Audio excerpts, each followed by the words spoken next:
Every single free agency, teams all across the league have so much hope as they revamp their rosters, but not all of those signings actually turn out to be good acquisitions. And in today's video, I'm looking at the worst free agent acquisition for every single team in the NFL this past year. And starting off with the Arizona Cardinals, it is Justin Jones. The Cardinals brought in Jones to help solidify the defensive line for Jonathan Gannon's defense with a 3-year, $31 million contract with $19.75 fully guaranteed. The issue though is Jones only played in 3 games this past year due to a triceps injury, and when he played, he graded out as the 217th defensive lineman out of 219, according to Pro Football Focus. Now, the Atlanta Falcons had one of the more controversial signings in recent memory, getting Kirk Cousins to come over to the team, and Atlanta's hope was to acquire their bridge quarterback from Michael Penix Jr., and they paid a pretty big penny for that, giving Cousins $100 million guaranteed. And to be fair, through the first 9 weeks, it was going fairly well. The Falcons had a 6-3 record, but that quickly vanished when Cousins threw 1 touchdown to 9 picks the next 5 weeks, leading to Atlanta going 1-4 in that stretch and him ultimately getting benched. The Falcons ended up missing the playoffs and are set to take on $65 million in dead money this offseason after 1 year of Cousins on the team. Now, for the Baltimore Ravens, it's Eddie Jackson. They didn't make a ton of big signings this offseason. Their one real big move was getting Hall of Fame running back Derrick Henry from the Tennessee Titans, but Jackson was brought in on a vet minimum with the expectation to be a positive addition to their secondary, and that wasn't really the case. He allowed a 144.9 passer rating when targeted and didn't even make it to December in Baltimore before getting cut and latching onto the Chargers roster to finish out the season. Now, for the Buffalo Bills, I said Curtis Samuel. It's widely reported how much Buffalo revamped their wide receiver core this past year, trading away Stephon Diggs to the Houston Texans, letting Gabe Davis walk in free agency, and Samuel was the highest priced wide receiver in the Bills' receiving room last year, getting a 3-year, $24 million deal, but he was mainly a non-factor in the offense. He ended the regular season with 253 yards and 1 touchdown and was the 9th leading receiver on the roster. While he had a couple of nice plays for the Bills, including one in the playoffs against the Denver Broncos, his production for what he was paid makes this the worst signing Buffalo had in 2024. For the Carolina Panthers, it was Dane Jackson. They had a major need for a starting boundary cornerback alongside J.C. Horn after trading away Dante Jackson to acquire Deontay Johnson from the Pittsburgh Steelers. So Carolina gave Jackson a 2-year, $8.5 million contract, but he only appeared in 9 games after suffering a hamstring injury in training camp, which lingered the first half of the season. And when he played, it still wasn't pretty. He allowed a 76 completion percentage when targeted and a 123.6 passer rating. Now, the Chicago Bears added Gerald Everett away from the Los Angeles Chargers, trying to further surround Caleb Williams with weaponry. The thought process was to run more 12 personnel with Cole Kmet, but Chicago often opted to use Mercedes Lewis in those packages, resulting in Everett only having 8 catches for 36 yards the entire season. And for the 2-year, $12 million contract the Bears gave him, I don't think his production comes anywhere close to what he was paid. Now, the Cincinnati Bengals lost one of the pillars of their defense during the offseason in DJ Reader and needed somebody relatively cheap to replace him, so they gave Sheldon Rankins a 2-year, $24.5 million deal, and he was a massive disappointment. He only played in 7 games due to a hamstring injury and sickness, and only contributed 18 tackles and 1 sack in the time he did play. The good news though for the Bengals is this experiment is over after only 1 season due to only $8 million of the contract being guaranteed. Now, the Cleveland Browns did not make a ton of additions this offseason due to being cap strung from Deshaun Watson's deal, but one of the few additions that Cleveland did make was getting Quinn Jefferson from the New York Jets to help the interior of their defensive line, and man, did that not work out. He was let go after only playing in just 5 games and actually ended up finishing the season with the Buffalo Bills. Now, the Dallas Cowboys were another team that made next to no moves this past free agency, shout out Jerry Jones, but someone they thought that could hold down the running back room with Tony Pollard leaving for Tennessee was their good old friend Ezekiel Elliott. And much like the end of his previous tenure in Dallas, he was not very effective. He rushed for 226 yards on 3.1 yards per carry and was released before week 18 so Zeke could end the season on a contender, which turned out to be the Los Angeles Chargers. Now, the Denver Broncos looked for ways to surround their rookie quarterback Bo Nix with weapons in his first season, and one one of those additions was reliable wide receiver Josh Reynolds from the Detroit Lions. The Broncos gave him a 2-year, $9 million contract, but Reynolds struggled to find his way in the Mile High City. He ended the season with 12 catches for 183 yards and a touchdown,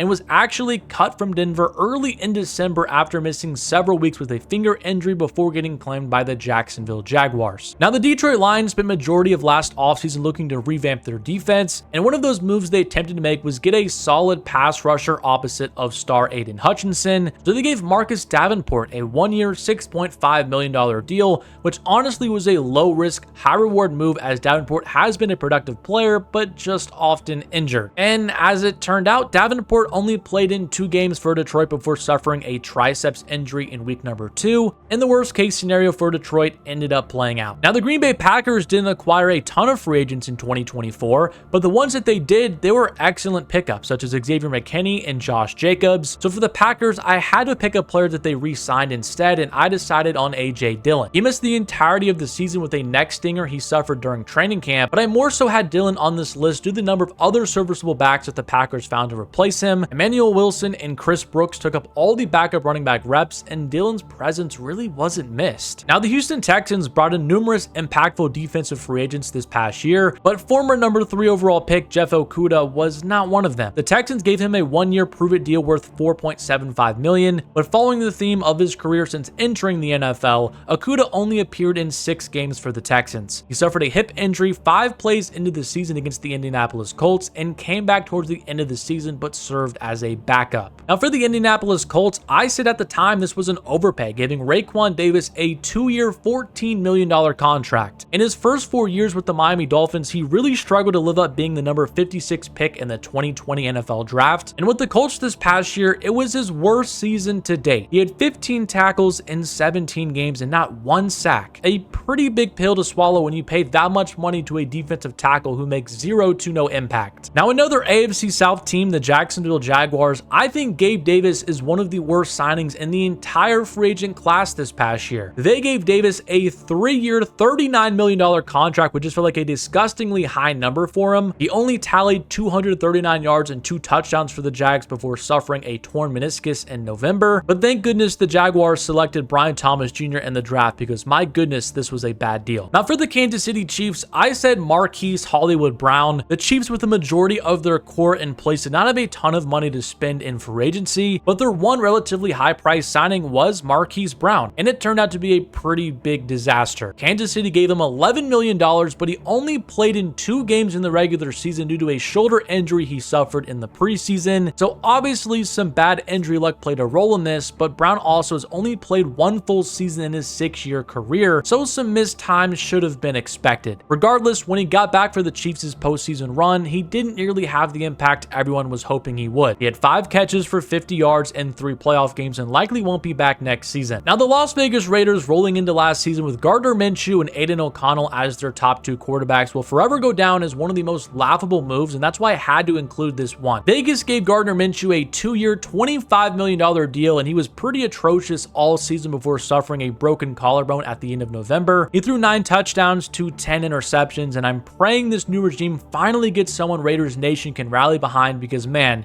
it's been tough the last few years at the quarterback position. Now, the Los Angeles Chargers wanted to establish tenacity up front with their new regime led by Jim Harbaugh, and one of the additions to achieve that was bringing in a new starting center. And this was a case of right idea, wrong execution, because their addition was Bradley Bozeman, and he graded out as the 35th best center in the league last year, which for a full-time starter is obviously terrible. He allowed 4 sacks and 27 pressures, and the longtime veteran surely will not be brought back as his 1-year deal came to an end. Now, the other LA team also wanted to fortify their offensive line as quarterback Matthew Stafford gets to his later years, so they paid Jonah Jackson a hefty 3-year, $51 million contract away from the Detroit Lions. Injuries had been an issue for Jackson his previous 2 years before joining the Rams, and it became even more of a problem as he played in his lowest total games in a season with only 4 due to a shoulder injury. He was solid in his few starts, but with his durability issues, I'm sure the Rams front office wishes they could have this one back. Now, the Miami Dolphins Dolphins, you could go in a ton of different directions. Jordan Poyer and Odell Beckham Jr. stand out, but how about Shaquille Barrett, who the Dolphins signed to a one-year deal worth up to $9 million? Barrett didn't suit up for one snap for the Dolphins before retiring before training camp even finished, and to make matters worse, the Dolphins elected to pay Barrett instead of offering Andrew Van Ginkel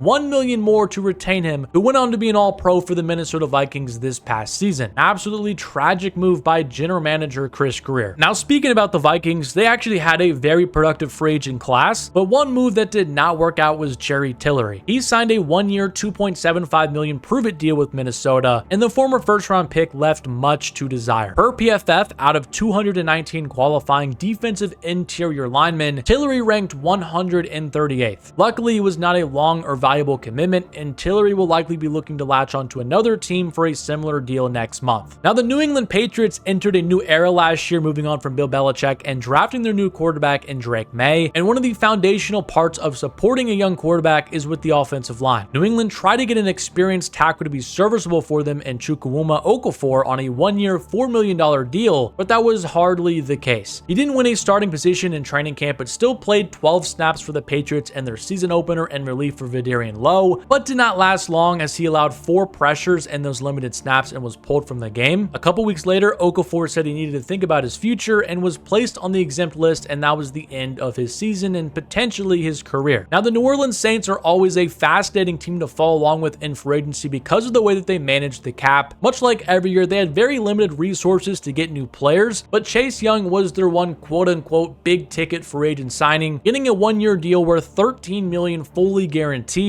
and he was just simply not worth the contract. He had 5.5 sacks on the year and was graded as the 72nd edge in the league according to PFF. From a generational player coming out of Ohio State to a potential journeyman pass rusher, frustrating career so far for Chase Young. The New York Giants are another team that had one of the biggest blunders in free agency history this past year, letting Saquon Barkley leave for their division rival, the Philadelphia Eagles, and replacing him with Devin Singletary on a 3-year, $16.5 million deal. Now, I do believe it did make sense for the Giants to extend Barkley long-term with the current state of their franchise, but they should have had more foresight in the past to be able to at least recoup some value for their former number 2 overall pick. Regardless, Barkley set records and won a Super Bowl, and Devin Singletary became a backup behind rookie Tyron Tracy by the end of the season. Now, the other New York team, the Jets, went all in last season to appease Aaron Rodgers, and one of his biggest requests was to sign Mike Williams away from the Los Angeles Chargers. The Jets ended up giving him a one-year $10 million deal, and it became clear early on that that was a mistake. Williams only caught 12 passes for the Jets for 166 yards before being traded midseason to the Pittsburgh Steelers for a 5th-round pick after Rodgers called him out publicly in his post-game press conference and on the Pat McAfee show. Now, Philadelphia Eagles general manager Howie Roseman had a very rare miss this past free agency, signing Bryce Huff to a 3-year, $51 million deal. The former Jets pass rusher had developed into being a very good pass rush specialist in his time in New York, but he fell out of favor pretty early on in Philly. He did also suffer a wrist injury that held him out a month, but all in all, he only had 2.5 sacks on the season and did not come anywhere close to the production needed to justify that contract. I'll be interested to see what Roseman does this offseason regarding his future. Now, the Pittsburgh Steelers made a couple of pricey moves, but largely worked around the edges in the 2024 offseason. For me, I think Cordell Patterson was their worst addition. They signed him as a gadget player and returner on a 2-year, $6 million deal. He only put up 215 yards of total offense, and the Steelers' kickoff return game ranked last in the league in terms of average. So the legendary returner seemingly lost his fastball in that area as well at 33 years old. Now, the San Francisco 49ers, trying to maintain their Super Bowl window, signed a veteran linebacker in Devondre Campbell to be a stopgap while they waited for Dre Greenlaw to return from an Achilles injury. They inked Campbell to a 1-year, $5 million contract, and it didn't quite work out. He played in 13 games for San Francisco, totaling 79 tackles, but he's more famously known for quitting on the 49ers in the middle of a Thursday night football game this past season against the Los Angeles Rams. He was asked to enter the game, he said no, and was forced to go to the locker room and was then suspended for the rest of the season. Now, the Seattle Seahawks made a number of defensive additions this offseason to bolster up the unit for new head coach Mike Macdonald, and one of those signings was veteran safety Rayshawn Jenkins on a 2-year, $12 million deal. Jenkins missed 4 games due to a hand injury, but was a liability even when he started. PFF graded him as the 140th safety in the league out of 170 qualified. He was also brought in to replace Quandre Diggs, who had been one of the better safeties in the league during his time in Seattle. So I think that makes this signing sting just a little bit more. Another safety signing that didn't work out was Jordan Whitehead returning to the Tampa Bay Buccaneers. He signed a 2-year, $9 million contract to return to Tampa alongside Antoine Winfield, but this stint didn't go as well as the first. He allowed a 125.5 passer rating and 3 touchdowns when targeted, and didn't quite fill the void the Buccaneers were hoping to fill. He did suffer a very severe neck injury late in the season in a car accident that forced him to miss the end of the year, so hopefully Whitehead recovers and can bounce back in 2025. Now for the Tennessee Titans, I said L'Jarius Sneed, and this one is a slight reach since Sneed was acquired in a trade with the Chiefs for a 3rd round pick, but the Titans also instantly extended him to a 4-year, $76 million deal as soon as the trade went through, so I think it's fair game. But Sneed was widely seen as one of the best cornerbacks in the league due to his role in helping the Chiefs win back-to-back Super Bowls, but his play really fell off in Tennessee. He only played in 6 games before suffering a season-ending quad injury, but allowed a 91.8 passer rating in those games and was rated as the 213th cornerback according to PFF. I still believe Sneed can have a bounce back year in 2025, but his first year in Nashville was a mess. Now last but not least is the Washington Commanders, and Adam Peters in his first year as GM did a great job getting a lot of key veteran players to lead a rebuilding team. A deal, however, that I don't think worked out was Austin Eckler, who got a 1-year contract worth up to $11.43 million. He ended the season with 367 rushing yards and 366 yards through the air, but he just didn't quite feel the same as some of his glory days with the Chargers and had a few crucial fumbles as well. I don't think Eckler will be back in Washington in 2025, and his days being a crucial part of an offense feels long gone. But that is my worst signing for every single NFL team this past season. Let me know in the comment section down below if you agree with the list, and if not, who is your team's worst free agent signing from this past year? I would love to know what you guys think. But subscribe to the channel if you are new, drop a like on the video if you did enjoy it, and as always, thank you so much for watching, and I'll catch you guys in my next one.